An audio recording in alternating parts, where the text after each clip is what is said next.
বিসমিল্লাহির রহমানির রহিম। আসসালামু আলাইকুম ওয়া রাহমাতুল্লাহ। প্রিয় শিক্ষার্থীরা, আজকের ক্লাসে আমরা এসএসসি 2025 সালের বাংলা প্রথম পত্র এর শর্ট সাজেশন নিয়ে আলোচনা করব।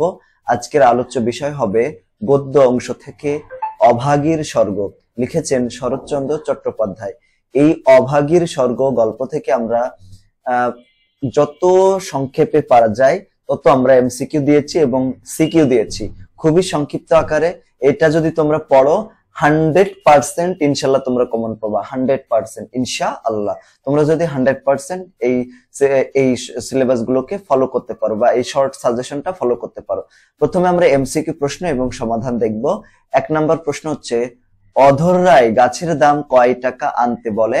গাছের দাম কয় টাকা আনতে বলে? 5 টাকা আনতে বলে। নিচের উদ্দীপকের আলোকে পরবর্তী দুইটা প্রশ্নের উত্তর দিতে হবে। মহেশ গল্পে গফুর ব্রাহ্মণ তর্ক রত্নের পায়ের কাছে বসিয়া কাহন দুই খড় ধার চাইতে গেলে তর্করত্ন তীর বৎ পিছাইয়া গিয়া কহিলেন, আমর ছুঁয়ে ফেলবি নাকি? এরকম বলেছে। তার মানে এখানে ছুঁয়ে ফেলবি কি নাকি, তো হিন্দু ধর্মের একটা রীতিনীতি ছিল বা বিশ্বাস ছিল যে কোন নিচু জাতি যদি তাদেরকে ছুঁয়ে ফেলে বা মুসলমান যদি তাদেরকে ছুঁয়ে ফেলে তাহলে তাদের জাত চলে যায়, জাত ধর্ম চলে যায়। ঠিক আছে, এরকম তারা মনে করতো আর কি। মানে তাদের কাছে জাত ধর্মটা ছিল অনেকটাই যে নেট কানেকশন দেওয়ার মতো। নেট কানেকশন দিলে কি মোবাইলে কি কোনো কিছু চলে? কোনো নেট পায় না। তো এরকম তাদের কাছে কেউ নিচু জাতের কেউ যদি থাকে মানে হিন্দুদেরই নিচে যতুর অথবা মুসলমানের যদি কেউ কাউকে ধরতো বা শুয়ে যেত তাহলে তাদের জাত চলে যেত এরকম। তখন তাদের গোবর জল অথবা গঙ্গা জল দিয়ে পরিষ্কার হতে পবিত্র হতে হতো। এখানকে তারা গোবরকে পবিত্র মনে করে কিন্তু একটা মানুষকে তারা অপবিত্র মনে করত। এইটা ছিল আগের আর কি রীতিনীতি। আমিও দেখেছি ছোটবেলায়, আমি যখন ছোট একদম 6-7 পড়েছি, আমাদের আশেপাশে অনেক মহিলারা আছে এরকম করতো, মানে হিন্দু মহিলারা। উদ্দীপকে তর্করত্নের আচরণে অভাগীর স্বর্গ গল্পের কোন দিকটি ফুটে উঠেছে? এটা হচ্ছে জাতিভেদ, তাই না? জাতিভেদ করেছে যে উক্ত দিকটি প্রকাশ পেয়েছে যে বাক্যে, ওই যে উপরে জাতিভেদের যে কথাগুলো যে বাক্যে প্রকাশ পেয়েছে, এটা মুখে একটা নুড়ো জেলে দিয়ে নদীর চূড়ায় মাটি দেগে, এখানে সবগুলো কথার মাধ্যমে এটা প্রকাশ পেয়েছে। এটা হবে ঘ নাম্বার বা ডি নাম্বার অ্যান্সার হবে সবগুলো। তারপর দেখো 4 নাম্বার প্রশ্ন, ওরে কে আছিস রে এখানে একটু গোবর জল ছড়িয়ে দে। এ কথা দ্বারা কি বোঝানো হয়েছে? এই কথা দ্বারা বোঝানো হচ্ছে নিচু শ্রেণীর জাতির কথা বলা হচ্ছে। ঠিক আছে, এখানে নিচু শ্রেণীর জাতরা তাদেরকে ছুঁয়ে দিলে জাত চলে যায়। তো গোবর জল, গোবর যেখানে আমরা এটা গোবর, গরুর যে গোবর, এটা তো আমরা এটাকে খুবই তুচ্ছ মনে করি, তাই না? কিন্তু তারা এটাকে পবিত্র মনে করে এবং মানুষের চেয়ে পবিত্র মনে করে তারা। তা না হলে গোবর জল ছড়িয়ে দিতে বলবে, তাই না? গোবর দিয়ে তারা কি করবে? সেটাগুলোকে পবিত্র করতে চায়। কাঙ্গালির মায়ের মৃতদেহ সৎকারের কাঠ জোগাড় করতে না পারার কারণ কি? তো কাঠ জোগাড় করতে না পারার যে কারণটা সেটা হচ্ছে দারিদ্রতা, তারা গরিব, উচ্চ শ্রেণীর নিষ্ঠুরতা এবং জাতি বৈষম্য, সবগুলো রয়েছে। এটা ডি নাম্বার অ্যান্সার। তারপরে 6 নাম্বার, আয় তোকে রূপ কথা বলি। অভাগীর স্বর্গ গল্পে কথাটি কেন বলা হয়েছে? কারণ সন্তানকে সান্ত্বনা দেওয়ার জন্য। অভাগীর স্বর্গ গল্পে কুটির প্রাঙ্গণে কি গাছ ছিল? কুটির প্রাঙ্গণে কোন গাছটা ছিল আমরা সেখানে জানি, সেটা হচ্ছে কোন গাছ ছিল বলতো? বেল গাছ ছিল, বেল গাছ। অভাগীর স্বর্গ গল্পের গতিশীল চরিত্র কোনটা? গতিশীল চরিত্র হচ্ছে কাঙ্গালি, এটা খ নাম্বার। 9 নম্বর প্রশ্ন, ক্যাংলার মার মতো সতীলক্ষ্মী আর দুলের পাড়ায় নেই উক্তিটি কার? এই উক্তিটি ছিল বিন্দির মার, ছিল বিন্দির মার। কালো আর ধলো বাহিরে কেবল ভিতরে সবার সমান রাঙা, উক্তিটির বিপরীত বৈশিষ্ট্য অভাগীর স্বর্গ গল্পের কোন চরিত্রে দেখা যায়? মানে এই যে এখানে কালো আর ধলো বলতে বোঝাচ্ছে মানে কেউ কালো, আমাদের ভিতরে কোনো মানুষ আছে কালো, আবার কোনো মানুষ আছে ধলা, মানে চেহারা সুন্দর। তো এই যে কালো হোক বা ফর্সা হোক, কিন্তু আমাদের ভিতরে আমাদের শরীরে যদি কোনো অংশ কেটে যায় তাহলে কি হবে? রক্ত বের হবে। রক্তের যারা কালো তাদের রক্তের রঙও রাঙা, মানে লাল, আর যারা হচ্ছে ফর্সা তাদের রক্তের রং কি সাদা? না, সাদা না, তাদেরও লালই। তাই বলতেছে যে বাহিরে সব আলাদা দেখা যায়, কিন্তু ভিতরে আমাদের স্বভাব চরিত্র, আমাদের সবকিছু একই, এটাই বলতেছে। তো এই গল্পের বিপরীত বৈশিষ্ট্য, মানে এটা এই কথাটাকে বিশ্বাস করতেছে না, ঠিক আছে, এটাকে সাপোর্ট করতেছে না, এটার বিপরীত গল্প কি সেটা কার মাধ্যমে? অধর রায় চরিত্রে দেখা যায়। এগুলো তোমাদের 100% পড়তে হবে, কিন্তু বুঝে শুনে, এগুলো কিন্তু আসবে ইনশাল্লাহ। দারোয়ানাটা কাঙালির গায়ে, তো দারোয়ানটা কি করলো? কাঙ্গালির গায়ে হাত দিল না, কিসের ভয়ে? কিসের ভয়ে? এটা তোমরা বুঝতেই পারি, কিসের ভয়ে বলো তো? অশৌচের ভয়ে, ঠিক আছে। এরপরে 12 নম্বর, তোর হাতের আগুন যদি পাই বাবা, বামুন মার মতো আমিও স্বর্গে যেতে পাবো। উক্তিটি কি প্রকাশ পেয়েছে? এখানে তাদের একটা ধর্ম বিশ্বাসের কি, তাদের যে ধর্মের বিশ্বাস রয়েছে যে যে তোর হাতের আগুন যদি পাই বাবা, মানে তার ছেলের মারা গেলে ওই যে যারা ও কি করে বলতো, যার বাপ মা মারা গেলে পরে হিন্দুরা আর কি শ্মশানে পোড়ায়, তো ওই যে সন্তানরা তাদের আগুন দিয়ে, চিতায় আগুন দিয়ে দেয়। তো ওটা হিন্দুরা এটা বিশ্বাস করে যে সন্তানের যে আছে, আগুন যদি হাতে পায়, ঠিক আছে, গায়ে পায়, তাহলে সে স্বর্গে চলে যেতে পারবে, এরকম। এটা হবে ধর্ম বিশ্বাস। কাঙ্গালিকে কে গলা ধাক্কা দিল? কাঙ্গালিকে কে গলা ধাক্কা দিয়েছিল? কাঙ্গালিকে গলা ধাক্কা পাড়ে। নিচের উদ্দীপকের আলোকে পরবর্তী দুইটি প্রশ্ন উত্তর দিতে হবে। এই যে এখানে 13 নম্বর পাড়ে দিয়েছিল, কারণ হচ্ছে এই যে দেখো 13 নম্বর ব্যাখ্যা, যে পাড়ে আসিয়া গলা ধাক্কা দিল এমন কথা উচ্চারণ করিল যাহা কেবল জমিদারের কর্মচারীরাই পারে। দেখছো এরকম। তারপর দেখো নিচের উদ্দীপকের আলোকে পরবর্তী দুইটি প্রশ্নের উত্তর দাও। মহেশের জন্য খড় ধার চাইতে গিয়ে গফুর এক সময় তর্করত্নের পাশ হইতে যায়। তর্করত্ন তীরবৎ দুই হাত পিছাইয়া গিয়া বলিয়াছিল, আমর ছুঁয়ে ফেলবি নাকি? এটা কিন্তু আমরা আগেও দেখলাম একটু আগে। তো উদ্দীপকে ফুটে ওঠা ভাবটি কিসের? নিচের কোন রচনায় বিদ্যমান? ওই যে অভাগীর স্বর্গ। এভাবে কিন্তু পরীক্ষা আসবে। ফুটে ওঠা ভাবটি হলো, এই ফুটে ওঠা ভাবটি কেমন, মানে এখানে কোন ধরনের? ওই যে আমরা একটু আগে দেখলাম যে জাতি বৈষম্য বা হচ্ছে শ্রেণী বৈষম্য, এটা ফুটে উঠেছে। নিচের উদ্দীপকের আলোকে পরবর্তী দুইটা প্রশ্ন উত্তর দিতে হবে। জরিনা দীর্ঘদিন ধরে কাজ করে ধনাঢ্য ব্যবসায়ী করিম মাগুলের বাড়িতে। মেয়ে সুমি প্রাথমিক সমাপনী পরীক্ষায় ভালো ফল করার পর পড়াশোনার ব্যাপারে পরামর্শ চাইলেন। তারপর করিম বলল যে স্ত্রীর কাছে পরামর্শ চাইলে তিনি বলেন যে মাইয়ারে জজ ব্যারিস্টার না বানাইয়া কাজে দিয়া দাও, এরকম বলতেছে, ঠিক আছে। তো করিম ওই যে মন্ডলের স্ত্রীর মানসিকতার সাদৃশ্যপূর্ণ চরিত্র কেমন, মানে এটা তো এত কাজ বাজ না করে। তো এখানে মুখুজ্জের মহাশয়ের যে বড় ছেলে, সেটা মুখুজ্জের মহাশয়ের যে বড় ছেলে ছিল তার মতো। উক্ত সাদৃশ্যের সঙ্গে সঙ্গতিপূর্ণ বাক্য নিচের কোনটা, মানে কোনটার সাথে ইয়া হয়েছে? এটা আছে সব বেটারাই বামুন কায়েত হতে চায়। সব বেটারাই, মানে এটা অপমানজনক বাচ্চা খোঁচা মেরে কথা বললো। 18 নম্বর, ওরে কে আসিস রে, এখানে একটু গোবর জল ছড়িয়ে দে। এবাকে গোবর জল ছড়িয়ে দেওয়ার কারণ কি? গোবর জল ছড়িয়ে দেওয়ার কারণটা কি? এটা ছিল ছোট জাত বলে ঘৃণা করা। এরপর বলছে যে নিচের উদ্দীপকের আলোকে পরবর্তী দুইটা প্রশ্ন উত্তর দিতে হবে। শিল্পপতি অসিত চট্টোপাধ্যায়ের বাড়িতে দারোয়ানের চাকরি করে বৃদ্ধ তাপস। নিচু জাতের বলে কখনো দারোয়ানকে অবজ্ঞা করেননি। অসিত চট্টোপাধ্যায় তাপ সদা বলেই সম্বোধন করেন তিনি দারোয়ানকে। তো বয়োবৃদ্ধ তাপস এক সময় কাজ করার সামর্থ্য হারিয়ে তার ছেলেকে নিজের স্থলে নিয়োগের জন্য প্রশিক্ষণ দিতে থাকে, কিন্তু একদিন গাড়ি ধুতে গিয়ে গাড়ির একটা গ্লাস ভেঙে ফেলে ছেলেটি। এতে ছেলের ভবিষ্যৎ নিয়ে চিন্তিত হয়ে পড়ে তাপস, যে আসলে কাজটা ভেঙে ফেললো, এখন চাকরিতে নেবে কিনা। উদ্দীপকের অসিত চট্টোপাধ্যায় অভাগীর স্বর্গে গল্পের কোন চরিত্রের বিপরীত? মানে এখানে দেখো অসিত যে চট্টোপাধ্যায়, সে কি করেছিল? বাড়িতে দারোয়ানের চাকরি করে বৃদ্ধ তাপস, নিচু জাতের বলে কখনো দারোয়ানকে অবজ্ঞা করেনি। কিন্তু এখানে অভাগীর স্বর্গে আমরা দেখতে পেরেছি যে অধর রায় এটা কিন্তু অবজ্ঞা করেছে, তার মানে এর চরিত্রের বিপরীত।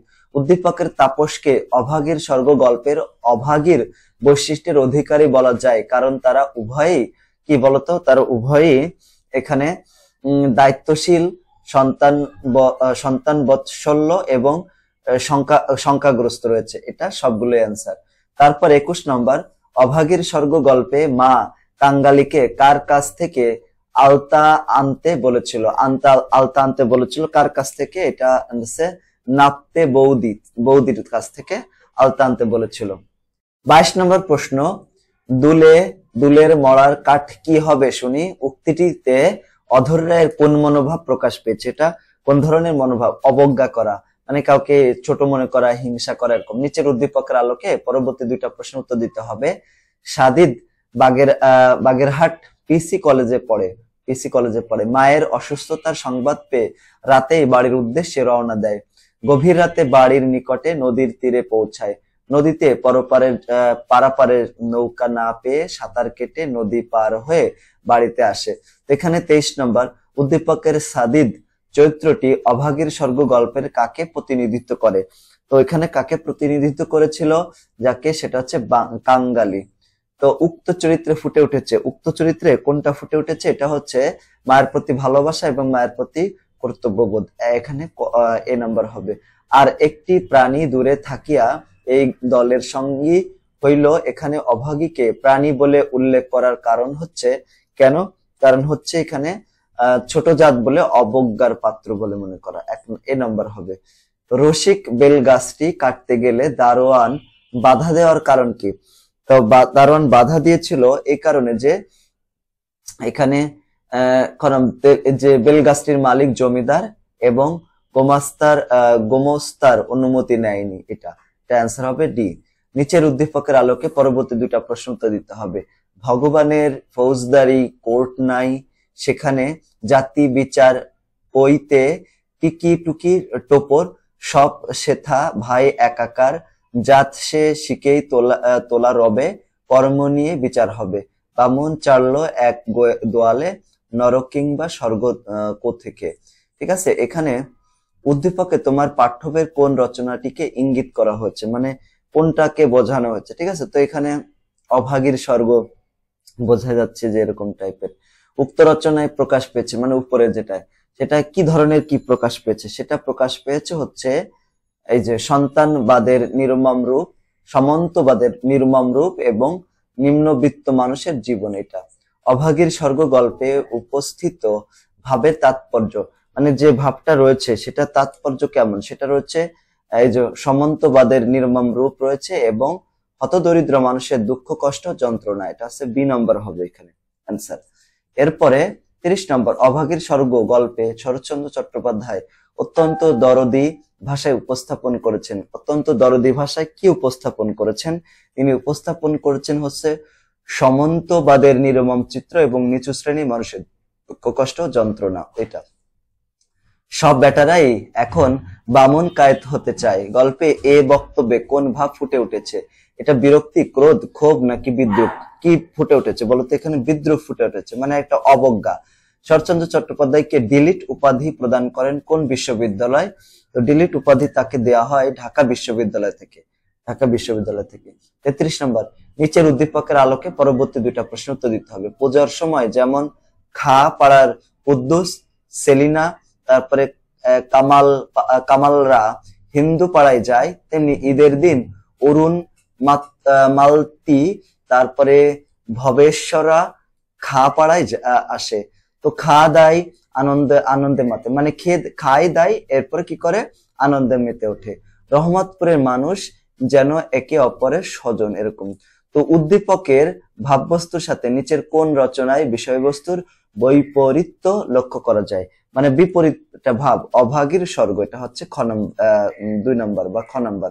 উল্লেখিত রচনায় ফুটে উঠেছে, মানে উল্লেখিত যে রচনাটা আমরা পড়লাম বা উদ্দীপকটা পড়লাম, ওখানে কি ফুটে উঠেছে? এখানে ফুটে উঠেছে হচ্ছে সামন্তবাদের। আচ্ছা, এখানে উল্লেখিত যে রচনার কথা বলা আছে, ঠিক আছে, সেই রচনাটা হচ্ছে অভাগীর স্বর্গ। কারণ উদ্দীপকের ভাববস্তুর সাথে নিচের কোন রচনার বিষয়বস্তুর বৈপরীত্য লক্ষ্য করা যায়? সেটা হচ্ছে অভাগীর স্বর্গ। এই অভাগীর স্বর্গের কথা বলা হচ্ছে এখানে উল্লেখিত রচনায়, মানে অভাগীর রচনায় ফুটে উঠেছে কি? সামন্তবাদের নির্মম চিত্র, অবাধ প্রতিভক্তির পরিচয় এবং সাম্প্রদায়িকতার স্বরূপ, মানে এটা সবগুলোই আনসার হবে ডি নাম্বার। তারপরে 35 নম্বর, দাও বাবা দাও একটু পায়ের ধুলো, এ কথা কে বলেছিলেন? এ কথা যে বলেছিলেন সে হচ্ছে বিন্দির পিসি বলেছিল কথা, বিন্দির পিসি। এরপর দেখো 36 নম্বর, অভাগীর স্বর্গ গল্পের যে চরণে সামন্তবাদের নির্মম রূপ প্রকাশ পেয়েছে। এখানে কোন কথা, মানে কোন কথাটার মাধ্যমে বা কোন বাক্যের মাধ্যমে এটা প্রকাশ পেয়েছে? এটার আনসার হবে ডি, সবগুলো। মাকে পোড়াবিত গাছের দাম 5 টাকা আনগে, এরকম বলতেছে যে তোর মাকে যদি পড়াতে তাহলে গাছের দাম 5 টাকা নিয়ে আয়, যা যা মুখে একটু নুড়ো জেলে দিয়ে নদীর চড়ায় কি করে মাটি দেগে, শালা এদিকে তোর বাপের গাছ যে কাটতে লেগেছিস, এরকম সবগুলো। তারপরে 37 নম্বর, অবোধ রায়ের চারিত্রিক বৈশিষ্ট্য কোনটা? অবোধ রায়ের চারিত্রিক যে বৈশিষ্ট্য সেটা আছে নিষ্ঠুরতা। অধর রায়ের কি? অধর রায়ের চারিত্রিক বৈশিষ্ট্য হচ্ছে নিষ্ঠুরতা। অভাগীর স্বর্গ গল্পে কে নারী দেখতে জানতো? তো নারী দেখতে জানতো কে? সেটা জানতো হচ্ছে ঈশ্বর নাপিত। ঈশ্বর নাপিত নারী দেখতে জানতো। এরপরে 39 নম্বর, কাঙ্গালির মায়ের চরিত্রটি কিসের প্রতীক? কাঙ্গালির মায়ের চরিত্র এটা কিসের প্রতীক ছিল? এটা প্রতীক ছিল যা হচ্ছে দুর্ভাগ্যের প্রতীক ছিল, এরকম। সি নম্বর, নিচের উদ্দীপকের আলোকে পরবর্তী দুইটা প্রশ্ন উত্তর দিতে হবে। সাগরের পিতা মারা যাওয়ার পর সাগরের মা দ্বিতীয় বিয়ে করে।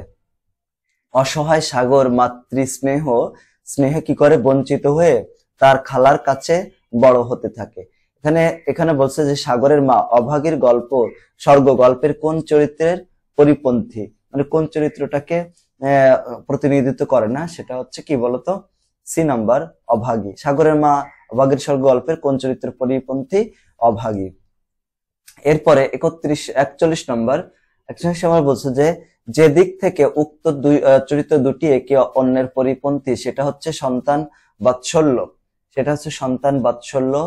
তারপরে মাতৃভক্তি, পিতৃভক্তি, এই সবগুলো অ্যান্সার হবে এটা, ঠিক আছে?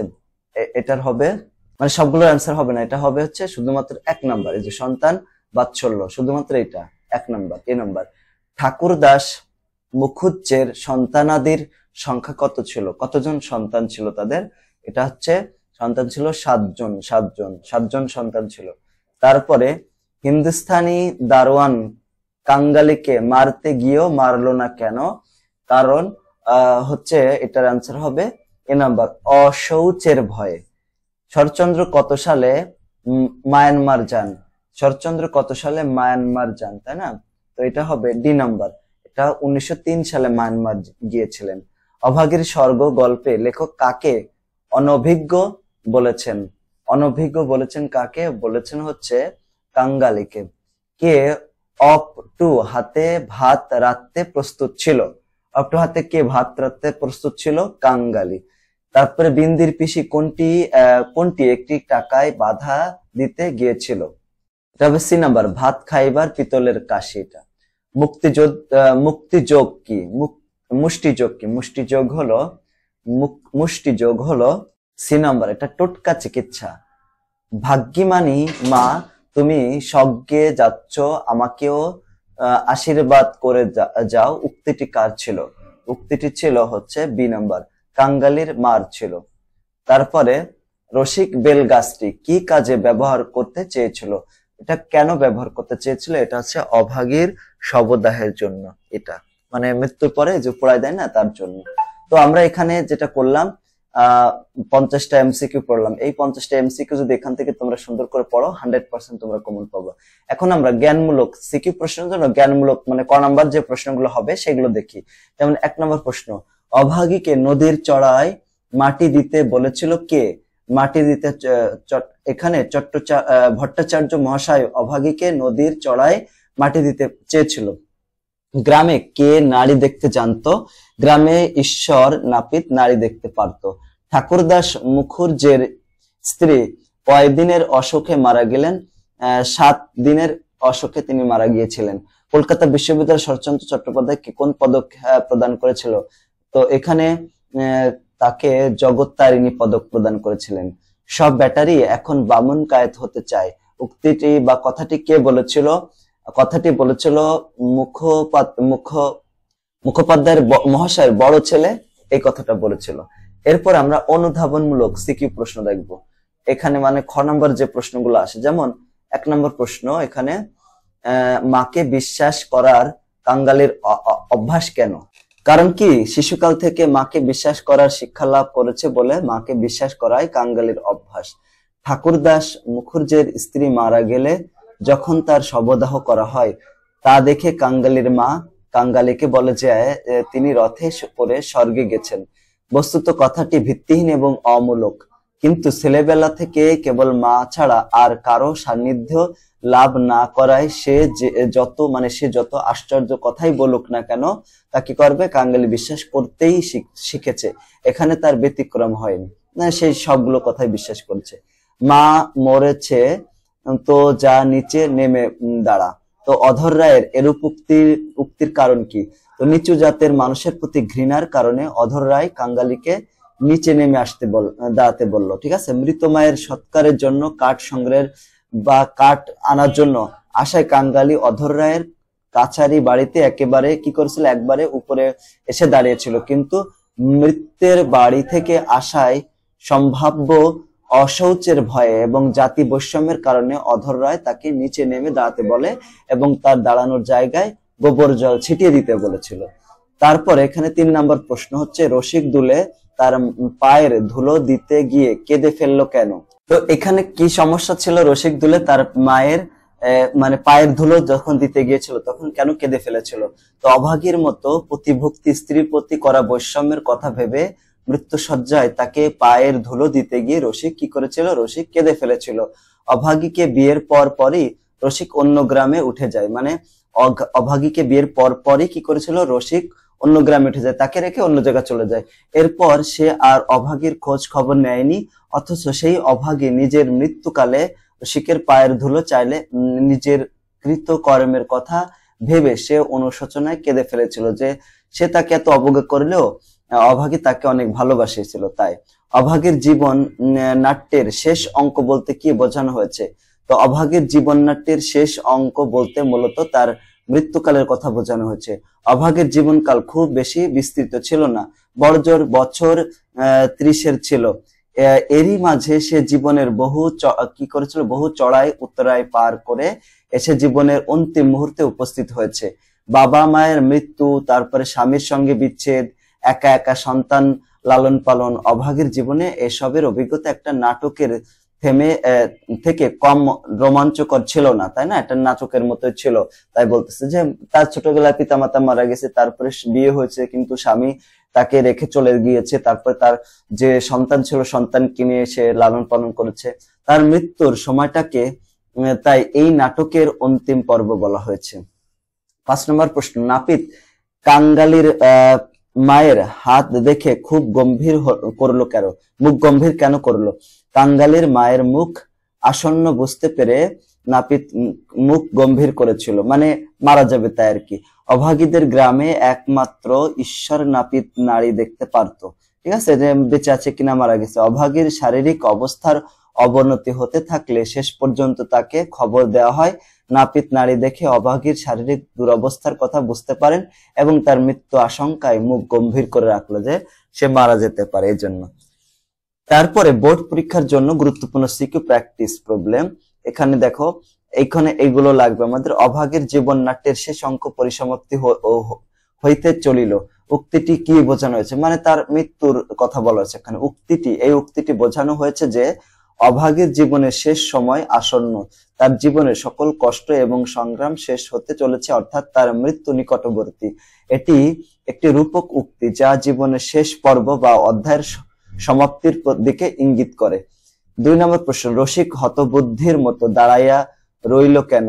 রসিক হতবুদ্ধির মতো দাঁড়াইয়া রহিল কারণ সে জমিদারের গোমস্তা রামলোচনের আচরণে এবং তার পরিবারের প্রতি অত্যাচারের অত্যন্ত হতবুদ্ধি ও হতাশ হয়ে পড়ে। রামলোচন অভাগীর মৃতদেহ দাহ করতে বাধা দেয় এবং তার অত্যাচার ও নিষ্ঠুরতা দেখে রসিক নির্বাক হয়ে যায়। কাঙ্গালির মার জীবনের ইতিহাস ছোট, বিষয়টি বুঝিয়ে লেখো। এই তো তার ছোটবেলায় তার বাবা মা মারা গেছে, এরপরে তার স্বামী তাকে রেখে চলে গেছে, তাই না? তারপরে সন্তান এসে একা একাই বড় লালন পালন করেছে। তো কাঙ্গালির মার জীবনের ইতিহাস ছোট বলতে বোঝানো হয়েছে যে তার জীবনে সুখ স্বাচ্ছন্দ্য খুবই কম ছিল এবং জীবনের প্রতিটি মুহূর্ত ছিল দুঃখ ও কষ্টে ভরা।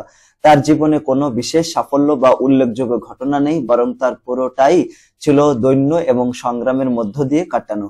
তিনি সবসময় বেঁচে থাকার জন্য লড়াই করেছেন এবং তার জীবনে কোনো সুখ সমৃদ্ধি বা স্থিতিশীলতা ছিল না। তোর হাতের আগুন যদি পাই আমি স্বর্গে যাব, উক্তিটি কার? এটা ছিল ওই কাঙালির মায়ের উক্তি দ্বারা মৃত্যুর পর ছেলের হাতের আগুন পাওয়ার প্রচলিত রীতি এবং তীব্র ধর্ম বিশ্বাস প্রকাশিত হয়েছে। অভাগীর স্বর্গ গল্পের অভাগী প্রচলিত রীতিনীতি এবং ধর্মীয় সংস্কার মেনে চলে। মুখোপাধ্যায় মহাশয়ের স্ত্রী শেষকৃত্যের সময় তার ছেলেরা তার মায়ের মুখাগ্নি করে।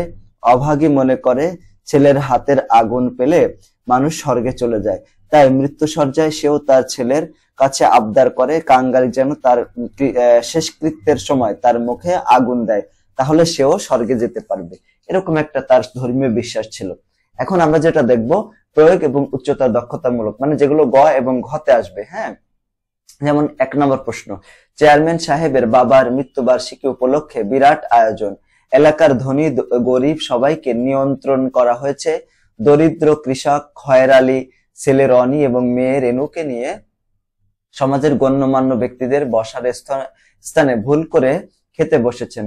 চেয়ারম্যান চিৎকার করে বললেন যে এসব অসভ্য ছোট লোকদের দাওয়াত করাটাই ভুল হয়েছে। চেয়ারম্যান সাহেব স্ত্রীকে বুঝিয়ে বললেন, এরা সকলেই আমার মেহমান। তিনি রনি এবং রেনুকে আদর করলেন এবং স্ত্রীর আচরণের জন্য খয়ের আলীর নিকট দুঃখ প্রকাশ করলেন। মানে কি করলো, চেয়ারম্যান সাহেব তার বাবার মৃত্যুবার্ষিকী উপলক্ষে বিরাট আয়োজন করলো। এলাকার ধনী গরিব সবাইকে তিনি নিমন্ত্রণ করলেন, মানে দাওয়াত করলেন। তারপরে দরিদ্র কৃষক খয়ের আলী আসলো এবং তার ছেলে রনি ও মেয়ে রেনুকে নিয়ে সমাজের গণ্যমান্য ব্যক্তিদের যেখানে বসার স্থল সেখানে ভুল করে বসে পড়লো। তো এই দেখে চেয়ারম্যানের যে স্ত্রী চিৎকার করে বললো যে সব অসভ্য ছোট লোকদের দাওয়াত করাটাই ভুল হয়েছে, এরকম বললো। তখন চেয়ারম্যান আবার তার স্ত্রীকে বুঝায় বললো যে সব সকলে আমার মেহমান। তিনি রনি এবং রেনুকে আদর করলেন এবং স্ত্রীর আচরণের জন্য খয়ের আলীর নিকট দুঃখ প্রকাশ করলেন। তো উদ্দীপকের চেয়ারম্যানের স্ত্রীর আচরণে অভাগীর গল্পের কোন দিকটি ফুটে উঠেছে? এখানে এই যে চেয়ারম্যানের স্ত্রীর আচরণে অভাগীর গল্পে উল্লেখিত জাতিগত ভেদাভেদ এবং শ্রেণী বৈষম্যের বিষয়টা ফুটে উঠেছে। উদ্দীপকে দেখা যায় চেয়ারম্যান সাহেব তার বাবার মৃত্যুবার্ষিকী এলাকায় কি করলো, মৃত্যুবার্ষিকীতে এলাকার ধনী দরিদ্র বা ধনী গরিব সবাইকে দাওয়াত দেন। এলাকার দরিদ্র কৃষক খয়ের আলী দাওয়াতে এসে গণ্যমান্য ব্যক্তিরা যেখানে বসে সেখানে বসে পড়েছিল। তো এখানে স্ত্রী, ওই যে চেয়ারম্যান স্ত্রী, তা দেখে রেগে যান এবং বলে যে এইসব অসভ্য ছোট লোকের দাওয়াত করাটাই ভুল হয়েছে। তার এরূপ আচরণ তার চরিত্র বিদ্যমান চরম শ্রেণী বৈষম্যের দিকটি প্রকাশ পেয়েছে। মানে তার মতে যারা গরিব অসহায় তারা হচ্ছে অন্য জায়গায় বসবে, নিচু জায়গায় বসবে, ঠিক আছে, এইসব বড় লোকদের জায়গায় বসার জায়গা। তো অভাগীর গল্প স্বর্গ গল্পেও আমরা এরূপ শ্রেণী বৈষম্যের চিত্র দেখতে পাই। অভাগী নিচু জাতের মেয়ে হয়, সে কাছে গিয়ে ঠাকুর মশায়ের স্ত্রীর শবদাহ দেখতে পারে না। তার মৃত্যুর পর তার সৎকারের জন্য কাঙ্গালি কাঠ জোগাড় করতে গেলে কেউ তাকে সাহায্য করে না। ভট্টাচার্য মশাই অধর রায় কাঙ্গালিকে তার মাকে নদীর চড়ায় পুঁতে ফেলতে বলেছিল, যে নদীর তীরে পুঁতে ফেলবে। এছাড়াও কাঙ্গালির উপস্থিতিও উঁচু জাতের মানুষ সহ্য করতে পারে না, ঠিক আছে, পারে না। তো এখানে কাঙ্গালি কি করেছিল, কাঙ্গালি কাছারি বাড়িতে যেখানে দাঁড়ায় অধর রায় সেখানে বলছিল গোবর জল ছিটিয়ে দিতে। তারপর তাদের সকল কাজ গল্পটিতে তৎকালীন সমাজে বিদ্যমান বর্ণ প্রথা ও ব্যাপক শ্রেণী বৈষম্যেরই পরিচয় পাওয়া যায়, যা উদ্দীপকের চেয়ারম্যান সাহেবের চরিত্রের ভিতরেও পাওয়া যায়। তারপর ঘ নম্বর, সমাজের ধনী দরিদ্ররা যদি উদ্দীপকের চেয়ারম্যানের মতো হতো তাহলে অভাগী বৈষম্যের শিকার হতো না। উক্তিটি বিশ্লেষণ করো। ওই যে চেয়ারম্যান সাহেব বলেছিল না যে এরা সবাই আমার মেহমান, তো ওইরকম যদি অভাগীর স্বর্গতেও যদি হতো তাহলে অভাগীর এরকম পরিণতি হতো না। অভাগীর স্বর্গে গল্পে ফুটে ওঠা শ্রেণী বৈষম্যের দিকটি লক্ষ্য করে কথা স্বীকার করে যে সমাজের ধনী দরিদ্ররা যদি উদ্দীপকের চেয়ারম্যান সাহেবের মতো উদার হতো তাহলে অভাগীকে বৈষম্যের শিকার হতে হতো না। অভাগীর স্বর্গ গল্পে আমরা শ্রেণী বৈষম্যের চরম রূপ দেখতে পাই। গল্পে আমরা দেখি নিচু জাতের মেয়ে অভাগী এবং তার ছেলে কাঙ্গালি তাদের জাতিগত অবস্থানের কারণে সমাজে বৈষম্যের শিকার। এর প্রকটতা যে কত ভয়াবহ হতে পারে তা দেখা যায় অভাগীর মৃত্যুর পর। অসুখে ভুগে অভাগী মারা গেলে তার শেষ ইচ্ছা অনুযায়ী তার মুখাগ্নির জন্য রসিক দুলে ওঠানোর বেল গাছটা কি করেছিল, তুলে উঠানের যে বেল গাছটা কাটতে গেলে জমিদারের দারোয়ান তাকে আঘাত করে এবং অশ্রাব্য ভাষায় গালাগালি করে আর কি। হ্যাঁ, এই ঘটনা দেখে কাঙ্গালি জমিদারের গোমস্তা অধর রায়ের কাছে নালিশ করতে গেলে সে তাকে কি বলে, নিচ নেমে দাঁড়াতে বলে এবং চাকরদের তার বাড়িতে থাকার জায়গায় গোবর জল ছিটিয়ে দিতে বলে। তো ভট্টাচার্য মহাশয় অভাগীকে নদীর চড়ায় কি করতে বললো, পুঁতে ফেলতে বললো। ঠাকুরদাস মুখুর্জের বড় ছেলে কাঙ্গালিকে কটাক্ষ করে। এসব বৈষম্য এবং ধনিক শ্রেণীর মানুষদের অমানবিক আচরণের ফলে শেষ পর্যন্ত কাঙ্গালি অভাগীর মুখাগ্নি করতে পারি নাই। তো উদ্দীপকে আমরা চেয়ারম্যান সাহেব তার বাবার মৃত্যুবার্ষিকী উপলক্ষে আয়োজিত অনুষ্ঠান ধনী গরিব নির্বিশেষে সকলেরই কি করেছে, দাওয়াত করেছে। তো দরিদ্র কৃষক খয়ের আলী এবং তার পরিবার কি করেছিল, গণ্যমান্য মানুষের সাথে বসে খাওয়ার তার স্ত্রী রাগ করলেও তিনি কিন্তু তাদের যথাযথ সম্মান দিয়েছেন এবং স্ত্রীর আচরণের জন্য ক্ষমা চেয়েছেন। তো অভাগীর স্বর্গ গল্পের ধনী লোকেরাও যদি এরূপ মহৎ হতো তাহলে হয়তো অভাগীর চিতার আগুন পেত, তাকে নদীর চড়ায় সমাহিত করা হতো না। তো তাই সার্বিক দিক বিবেচনা বলা যায় উক্তিটি কি যথার্থ। এরপরে 2 নম্বর প্রশ্ন, সাপ ধরার মন্ত্র শিখে মৃত্যুঞ্জয় মস্ত বড় সাপুড়ে হয়ে উঠল। একদিন সাপ ধরতে গেলে বিষধর সাপের দংশন সে আহত হয়। তার শ্বশুরের দেওয়া সব তাবিজ কবচ তার মা কি করলো, তার হাতে বেঁধে দেওয়া হলো। আর সেই সাথে বহু সংখ্যক ওঝা মিলে বহু দেবদেবীর দোহাই এবং ঝাঁকফুঁক করেও তাকে বাঁচাতে পারলো না। উদ্দীপক অভাগীর স্বল্প গল্পের যে বিশেষ দিকের প্রতিফলন ঘটেছে, যেমন ওখানে প্রাচীন সমাজে প্রচলিত নানা অন্ধবিশ্বাস এবং শেষ পর্যন্ত অভাগীর করুণ পরিণতি বরণের দিক থেকে উদ্দীপকের সাথে অভাগীর গল্পের কি আছে, মিল রয়েছে বা সাদৃশ্য। উদ্দীপকে দেখা যায় বিষধর সাপের দংশনে মৃত্যুঞ্জয় আহত হলে তার সুস্থতার জন্য তার হাতে কি করেছিল, তাবিজ কাগজ বেঁধে দেওয়া হয়েছিল। বহু সংখ্যক ওঝারা মিলে দেবদেবীর দোহাই দেয় এবং ঝাড়ফুঁক করে, কিন্তু শেষ পর্যন্ত তারা মৃত্যুঞ্জয়কে বাঁচাতে পেরেছিল না। তো অভাগীর যে স্বর্গ গল্পেও দেখা যায় অভাগী অসুস্থ হলে তার অসুস্থতার জন্য প্রতিবেশীরা নানা রকম পরামর্শ দেয়, যেমন হরিণের শিং ঘষা জল, তারপরে ঘেটে কড়ি পুড়িয়ে মধুতে মারিয়ে চাটিয়ে দেওয়ার কথা বলেছিল। কাঙ্গালিও তার মায়ের সুস্থতার জন্য অন্য গ্রামের কবিরাজের কাছে থেকে ওষুধ আনে, কিন্তু এসব চেষ্টার পরেও শেষ পর্যন্ত অভাগীকে বাঁচানো যায় না, সে মৃত্যুর কোলে ঢলে পড়ে। এভাবে উদ্দীপকে এবং অভাগীর স্বর্গ গল্পে নিয়তির কাছে মানুষের অসহায় আত্মসমর্পণের দিকটি প্রতিফলিত হয়েছে বা ফুটে উঠেছে। তো এখানে পরে লাস্টে ঘ নম্বর, উদ্দীপকে অভাগীর স্বর্গ গল্পের একটা বিশেষ দিকের প্রতিফলন ঘটলেও গল্পের মূল বিষয়টি অনুপস্থিত। গল্পের মূল বিষয়টা কি ছিল, অভাগীর গল্পে অভাগীর যে স্বর্গ, ওই গল্পের মূল বিষয় হচ্ছে এখানে জাতি বৈষম্য, কিন্তু ওখানে উদ্দীপকে কিন্তু জাতি বৈষম্যের সেরকম কোনো আভাস পাওয়া যায় না, তাই না? তো এখানে এই দিকটা আমরা ফুটে উঠেছি যেটা আমরা পড়লাম এতক্ষণ। তো একমাত্র দিক নয়, অভাগী এবং কাঙ্গালি চরিত্রের মধ্য দিয়ে লেখক জাতিভেদ প্রথা বা জমিদার ও উঁচু বর্ণের মানুষের শোষণ নির্যাতনের ছবি এঁকেছেন। যারা 2025 সালে নবম এবং দশম শ্রেণীতে রয়েছে তাদের জন্য আমাদের প্রত্যেক মাসে মাত্র 550 টাকার বিনিময়ে 5টি সাবজেক্ট পড়ার সুযোগ রয়েছে, যেমন পদার্থবিজ্ঞান, রসায়ন বিজ্ঞান, জীববিজ্ঞান, সাধারণ গণিত এবং উচ্চতর গণিত। আমাদের ক্লাস হবে 7 দিন, প্রতিদিন 2টা ক্লাস করে হবে। যদি কেউ ভর্তি হতে চায় তাহলে এই নাম্বারে বিস্তারিত জানার জন্য ফোন দিতে পারে। আর যারা আর্টস এবং কমার্সে রয়েছে গণিত এবং সাধারণ বিজ্ঞান পড়ানো হবে মাত্র 220 টাকার বিনিময়ে 2টা সাবজেক্ট, ঠিক আছে? এখানেও সেম একই এই নাম্বারে কল দিতে হবে বিস্তারিত জানার জন্য। আর যদি কেউ আমাদের ঢাকার আশেপাশে থাকে, আমাদের ঢাকায় রামপুরাতে আর কি 70 পশ্চিম মেরুলবাড্ডা, ঢাকা 1212, এখানে ব্র্যাক ইউনিভার্সিটির পাশে, ব্র্যাক ইউনিভার্সিটির পকেট গেটের গলি যেটা, সেটা একদম সামনে আমাদের কোচিংটা রয়েছে। এখানে যদি কেউ ভর্তি হতে চায় সরাসরি ভর্তি হতে পারে। এরপরে আমরা চলে যাব ঘ নম্বরে। তো এখানে শ্রেণীর নির্যাতনের ছবি এঁকেছেন। জাতি, ধর্ম, বর্ণ, শ্রেণী নির্বিশেষে সকলকে মানবিক হবার শিক্ষাদান করেছেন। গল্পটি পড়ে আমাদের মনে অধর রায়, ভট্টাচার্য মহাশয় এবং ঠাকুরদাস মুখুর্জের মতো চরিত্রের প্রতি যেমন ঘৃণা সৃষ্টি হয়, একইভাবে অভাগী এবং কাঙ্গালির মতো চরিত্রের জন্য মনে করুণারও সৃষ্টি হয়। মায়ের শেষ ইচ্ছা পূরণের জন্য কাঙ্গালির কাঠ সংগ্রহ করার যে চেষ্টা তা আমাদের মনে দাগ কাটে।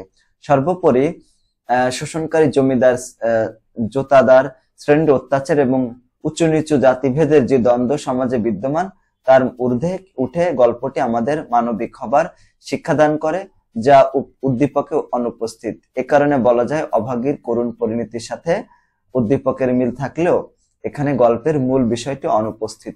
তোমরা যদি এই সাজেশনটা আমাদের কাছ থেকে ক্রয় করতে চাও, যারা বিজ্ঞান বিভাগে রয়েছে তারা মাত্র 250 টাকার বিনিময়ে আমাদের কাছ থেকে ক্রয় করতে পারো। ঠিক আছে, এর জন্য আমাদের এই যে নাম্বারটা, এই নাম্বারে যোগাযোগ করতে হবে এখানে। আজকের ক্লাসটা এই পর্যন্ত। সকলকে ধন্যবাদ। আসসালামু আলাইকুম ওয়া রাহমাতুল্লাহ।